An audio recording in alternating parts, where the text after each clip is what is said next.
Muri iki gitondo cyo ku itariki 27 z'ukwezi kwa mbere, nk'uko ibinyamakuru bigiye bitandukanye byaba ibyandika ndetse n'ibitangazamakuru kuri YouTube bikomeza kugenda bibigarukaho, bari gutangaza ko umujyi wa Goma ubu ngubu uri mu maboko y'umutwe wa M23 cyangwa se M23. Ingabo za M23 cyangwa umutwe wa M23 bakaba batangaza ko ubu ngubu uri kugenzura umujyi wa Goma. Ikindi mwamenya muri aya makuru nuko abanyekongo ndetse n'abanyamahanga bakomeje kuva mu mujyi wa Goma bahungira mu gihugu cy'u Rwanda, nkuko televiziyo Rwanda ikomeza kugenda ibigarukaho ishyira hanze amafoto y'abantu benshi cyane bakomeza kugenda bahungira mu gihugu cy'u Rwanda. Ni intambara itoroshye ikomeza kugenda ibera mu gihugu cya Kongo ihanganishije umutwe wa M23 cyangwa se M23 ndetse n'ingabo nyinshi zigiye zitandukanye zaje kuba zafasha Kongo kuharanira kugarura amahoro muri kiriya gihugu, aho harimo ingabo z'u Burundi, ingabo za Kenya ndetse n'izindi nyinshi cyane mu rwego rwo kugira ngo barebe ko bahabya uyu mutwe wa M23.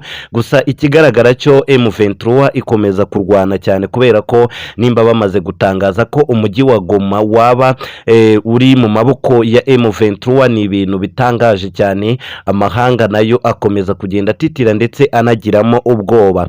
Uburyo uyu mutwe wa M23 ukomeyemo n'uburyo budasanzwe. Tekereza ko umutwe wa M23 uhangana n'ingabo zo mu bihugu bigiye bitandukanye ndetse n'igihugu cya Kongo bwacyo, bikarangira M23 isunitse ingabo z'igihugu za Kongo.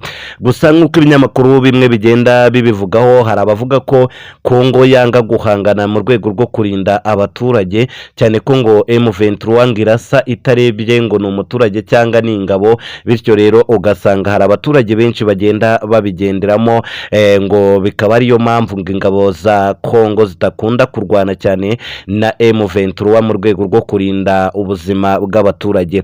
Ikindi nuko M23 yamaze kuba yakamya neza yuko amashuri ndetse n'ibikorwa bindi bigenzurwa hariya mu mujyi wa Goma bishobora kuba biri kugenzurwa na M23.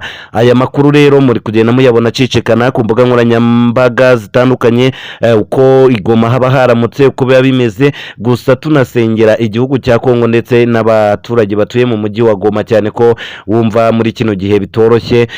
M23 ikomeje kugenda iba insazi hirya no hino.